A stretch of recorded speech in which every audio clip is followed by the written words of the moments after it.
എല്ലാവർക്കും നമസ്തേ.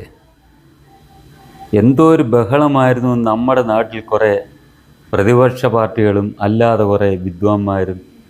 മറ്റൊന്നുമല്ല, Iran America യുദ്ധത്തിൽ അല്ലെ സംഘർഷത്തിൽ സമാധാന ശ്രമത്തിന് ഇന്ത്യ ഇടപെടുന്നില്ല. അതുകൊണ്ട് ഇന്ത്യ ഇടപെടാത്തത് കാരണം പാകിസ്ഥാൻ അവിടെ ഇടപെട്ടു. അങ്ങനെ പാകിസ്ഥാൻ വലിയ സംഭവമായിരിക്കുന്നു, ഇന്ത്യ നാണം കെട്ടുപോയി എന്നൊക്കെ പറഞ്ഞ് ഭയങ്കര ബഹളം. നമുക്കെല്ലാം ഓർമ്മയുണ്ട്. ദൃശ്യമാധ്യമങ്ങളിലെല്ലാം നമ്മൾ വായിക്കുകയും കാണുകയൊക്കെ ചെയ്താണ് നമ്മുടെ നാട്ടിലെ കുറേ കക്ഷികൾ കടന്ന് ചാടുന്നത്. ഇന്ത്യക്ക് കിട്ടിയ ആ അവസരം ഇന്ത്യ അത് വിനിയോഗിച്ചില്ല, നഷ്ടപ്പെടുത്തി. അത് രാജ്യത്തിൻ്റെ കഴിവുകേടാണ്. അത് ആ സ്ഥാനത്താണ് പാകിസ്ഥാൻ കയറിയിരുന്ന് ഇടനില നിന്ന് മധ്യസ്ഥ വഹിക്കാൻ ശ്രമിച്ച് അവർ വലിയ ലോകത്ത് വലിയ സംഭവമായി എന്നൊക്കെ പറഞ്ഞ് ഭയങ്കര ബഹളം. നമ്മുടെ സർക്കാർ അതിന് ഒരു മറുപടി നൽകാൻ പോയില്ല. കാരണം അവർക്കറിയാം ഈ അനാവശ്യമായിട്ടൊരു കാര്യത്തിനും അവർ പ്രതികരിക്കാൻ പോയില്ല. നമ്മുടെ സർക്കാരാകട്ടെ, ഭരിക്കുന്ന ആ പാർട്ടിയാകട്ടെ, ഈ ബഹളങ്ങളെ ഒക്കെ മൈൻഡ് ചെയ്യാതെ അവർ വിട്ടുകളയായിരുന്നു ചെയ്തത്. അവസാനം ഇപ്പോൾ നമ്മൾ എന്താണ് കണ്ടത്? പാകിസ്ഥാൻ ഇതാണെന്നൊക്കെ പറഞ്ഞ് വലിയ മേനിയൊക്കെ നടിച്ചുകൊണ്ട് നടന്നു.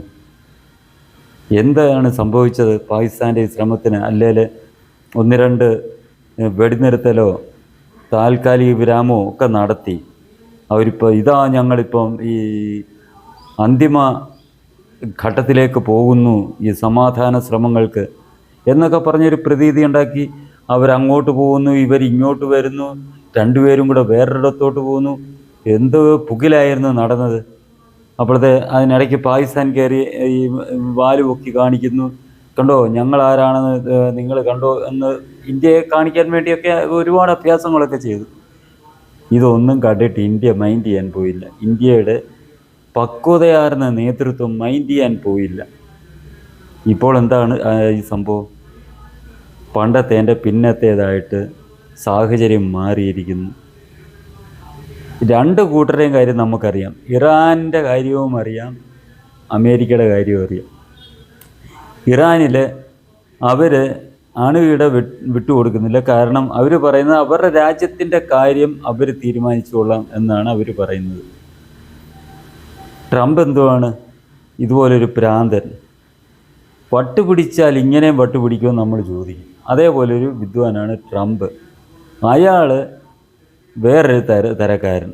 ഇപ്പോൾ പറയുന്നതല്ല അയാൾ പിന്നെ പറയുന്നത്, അത് കഴിയുമ്പോൾ പറയുന്നത് വേറൊന്ന്. അയാൾക്ക് തന്നെ നിശ്ചയമില്ല അയാൾ എന്തായിരിക്കും പറയുന്നതും പ്രവർത്തിക്കുകയും ചെയ്യുന്നത്. അതേപോലൊരു വ്യക്തി. ഈ രണ്ട് കൂട്ടരുടെ ഇടയ്ക്ക് ഒരു സമാധാന ശ്രമമായി പോയാൽ നമ്മൾ നാണം കടത്തേ ഉള്ളൂ എന്ന് നമ്മുടെ രാജ്യം നേരത്തെ തിരിച്ചറിഞ്ഞിരുന്നു.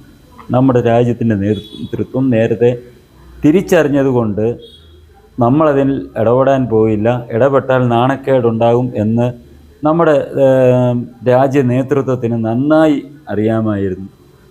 അവർ അറിഞ്ഞ് ഇത് രണ്ട് കൂട്ടരുടെ അടുത്ത് സംസാരിക്കാൻ പോകാതിരുന്നത് കൊണ്ട് നമ്മൾ നാണം കെട്ടില്ല എന്ന് വേണം പറയാൻ.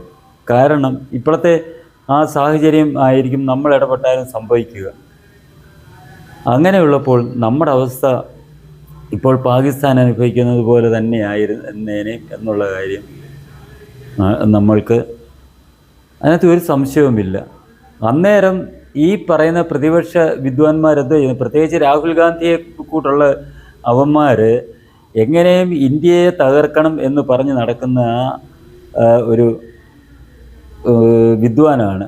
ഇന്ത്യയോട് ഒരു പ്രതിബദ്ധതയില്ലാതെ ഇന്ത്യയെ നശിപ്പിക്കുക, ഇന്ത്യയെ ഏത് വിധേയം തകർത്ത് തരിപ്പണമാക്കുക എന്നുള്ള ഒരു ലക്ഷ്യത്തോടു കൂടിയാണ് രാഹുൽ ഗാന്ധിയുടെ നേതൃത്വത്തിൽ കോൺഗ്രസ് മുന്നോട്ട് പോയിക്കൊണ്ടിരിക്കുന്നത്.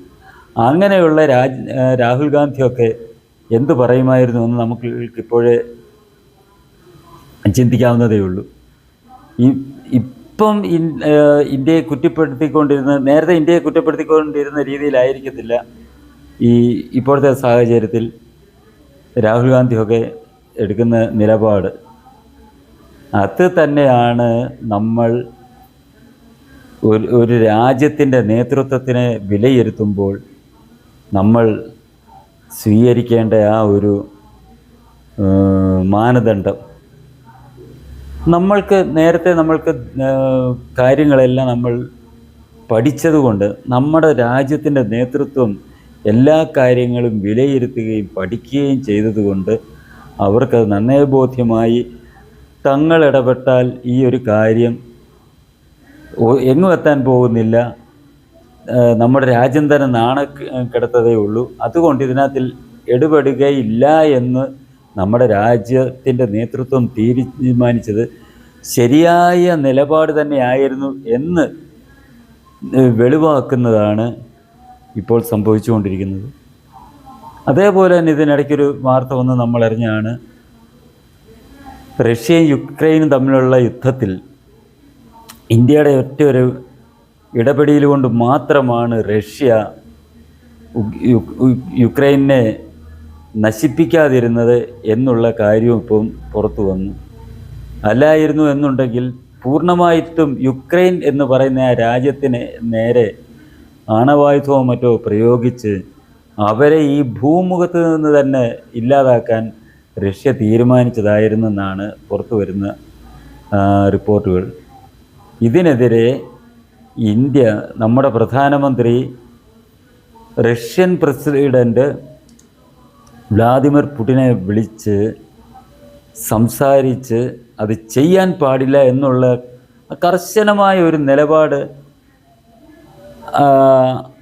അറിയിച്ചതോടു കൂടിയാണ് പുതിൻ ആ ഒരു ശ്രമത്തിൽ നിന്ന് പിന്മാറിയത് എന്നുള്ളതാണ് പുറത്തു വന്ന ആ വാർത്ത. ഇതൊക്കെ കേൾക്കുമ്പോൾ തന്നെ നമ്മൾക്ക് മനസ്സിലാകാം നമ്മുടെ രാജ്യത്തിൻ്റെ നേതൃത്വം എത്രമാത്രം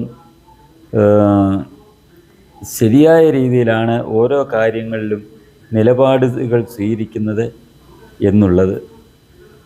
അല്ലാതെ ഈ രാഹുൽ ഗാന്ധിയുടെ കൂട്ട് ഒരു വിവരവും ഇല്ലാത്ത രീതിയിൽ, ഒരു ദീർഘവീക്ഷണവും ഇല്ലാത്ത രീതിയിൽ അദ്ദേഹത്തിനെ വിളിക്കുന്ന പപ്പു എന്നുള്ള പേരന്വർത്ഥമാക്കുന്ന രീതിയിൽ കയറി നമ്മൾ ഇടപെട്ട് നമ്മൾ അനാവശ്യമായി നമ്മളുടെ രാജ്യം നാണക്കേടിലേക്ക് ചെന്ന് പതിക്കാതിരിക്കാനുള്ള ദീർഘവീക്ഷണം നമ്മുടെ രാജ്യത്തിൻ്റെ നേതൃത്വത്തിനുണ്ട് എന്നുള്ളത് നമ്മൾ ജനങ്ങൾക്ക് വളരെയേറെ അഭിമാനം നൽകുന്ന വസ്തുതയാണ്. ഈ രീതിയിൽ തന്നെ ആണ് ഒരു രാജ്യം അല്ലെ ആ രാജ്യത്തിൻ്റെ നേതൃത്വം മുന്നോട്ട് പോകേണ്ടത്. ഈ രീതിയിൽ തന്നെ ആയിരിക്കണം ലോകത്തെ ഓരോ കാര്യങ്ങളിലും നമ്മൾ ഇടപെടേണ്ടത്. അല്ലാതെ ഒരു ആലോചനയുമില്ലാതെ ഒന്നിലും ചെന്ന് എടുത്തു ചാടാതെ നമ്മൾ എല്ലാ കാര്യങ്ങളുടെയും എല്ലാ വശങ്ങളും പഠിച്ചതിന് ശേഷം മാത്രം നിലപാട് സ്വീകരിക്കുന്ന അല്ലെ ഇടപെടുന്ന നമ്മുടെ പ്രധാനമന്ത്രിയുടെ ആ ഒരു സമീപനമാണ് ശരിയായത് എന്നുള്ള കാര്യം നമ്മൾക്ക് ബോധ്യമുള്ളത് കൊണ്ട് നമ്മൾ നമ്മുടെ പ്രധാനമന്ത്രിയുടെ എല്ലാ നിലപാടുകൾക്കും പിന്നിൽ അടിയുറച്ച് നിൽക്കുകയാണ് വേണ്ടത്. അദ്ദേഹത്തിന് എല്ലാ രീതിയിലുമുള്ള പിന്തുണയാണ് നമ്മൾ നൽകേണ്ടത്. ചാനലും ഇതിലെ ഉള്ളടക്കങ്ങളും നിങ്ങൾക്കിഷ്ടമായെങ്കിൽ ഇതിൻ്റെ വളർച്ചയ്ക്കായി ഇത് സബ്സ്ക്രൈബ് ചെയ്ത് നിങ്ങൾ സഹായിക്കുക. ഒപ്പം തന്നെ ഇത് കൂടുതൽ ആളുകളിലേക്ക് എത്തിക്കുന്നതിനായി ഇത് ഷെയർ ചെയ്യുക. അതോടൊപ്പം ലൈക്ക് ചെയ്യുകയും നിങ്ങളുടെ അഭിപ്രായങ്ങൾ ഇതിനകത്തിൽ കമൻ്റായി രേഖപ്പെടുത്തുകയും ചെയ്യുക.